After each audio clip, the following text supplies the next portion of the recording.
एक आदमी और औरत, एक आदमी और आदमी, एक औरत और औरत, वो सब जो होमोसेपियंस के दायरे में है, कौन किससे प्रेम करेगा ये तय करने का किसी तीसरे व्यक्ति को, किसी समाज को, किसी संस्थान को कोई हक नहीं है।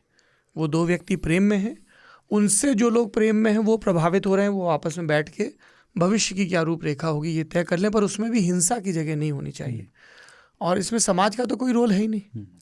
मतलब उसका बाद में एक पीड़ित का बयान भी आया, आप किसी से पूछ के किसी तय विधान के तहत प्रेम थोड़ी करेंगे। और जिनको बहुत गुस्सा आता है इस तरीके की संभावनाओं पे, उन्हें फिर तमाम जो तयशुदा ढंग से प्रेम कराने की कोशिशें की गई और निष्फल हुई, है ना।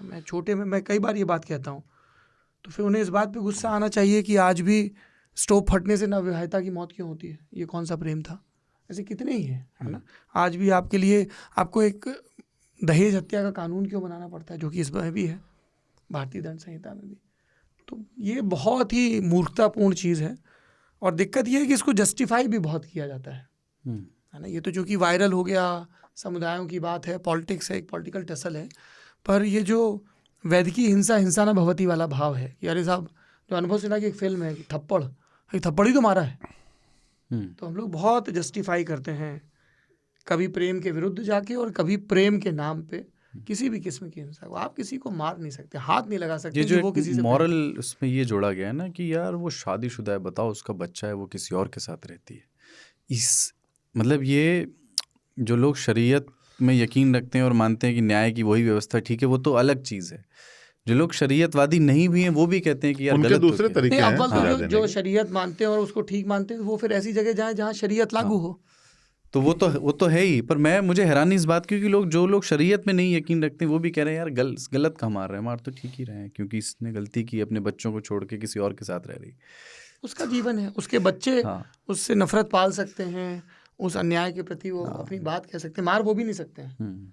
ठीक है, अब हमारे देश में कितनी स्त्रियां हैं जो अपनी इच्छा से गर्भवती होती हैं, बहुत सारी होती हैं, पर कई मामलों में नहीं भी होता है ऐसा, कई तरह के दबाव होते हैं, और वहाँ पे धर्म, जाति, ये सब चीज़ें काम नहीं करती हैं। वो तो लॉ एंड क्या है, आदमी को लॉ एंड ऑर्डर पे जो, जब आप देखते हो ना मॉब लिंचिंग होती है या कुछ होता है, उसका एक बहुत बड़ा कारण ये भी होता है कि हमको लगता है कि लॉ एंड ऑर्डर तो है ही नहीं, सजा हमें ही देनी है, हम नहीं देंगे तो छूट जाएगा। और ऐसा कई उदाहरण मिलते हैं कि लोग छूट गए हैं। तो लोगों का ना लॉ एंड ऑर्डर में विश्वास है, ना इसमें विश्वास है कि ये देश मेरा है। इसीलिए वो कहते हैं कानून हाथ में लेना। हाँ, उसको स्टेक एक जिस आदमी का कोई स्टेक ही नहीं है इसमें पूरे सिस्टम में, वो उसके मर्जी का कुछ भी नहीं हो रहा, उसको लगता है कि यहाँ तो मेरे लिए कुछ है नहीं। गलत निकासी की बात है। आप नाराज किसी और चीज़ से हो, आप नाराज हो क्योंकि आपके दिमाग में ये भर दिया गया कि आप बदसूरत हो, आप नाराज़ हो क्योंकि आपको ऐसा लग रहा है कि आभासी दुनिया में सारी सुंदर चीज़ें किसी और को मिल गई हैं, कोई और मशहूर हो गया, कोई और ताकतवर हो गया है। और तब जो एक ताकतवर का आखिरी हथियार होता है क्रोध, हिंसा, वो आप अपने से कमज़ोर पे निकालते हो मार मार के। ये सब लोग बहुत बीमार हैं जो इस तरह की मारपीट में मुब्तला होते हैं। एक तो होता है कि आप बचाव में मार रहे हो, कोई स्मैकची है आपके ऊपर हमला कर रहा है ब्लेड से, आप बचाव मार रहे हो, समझ में आता है। पर ये क्या मारना है कि अमुक ने अमुक से विवाह किया नहीं किया, प्रेम किया नहीं किया, आप कौन हो उसमें?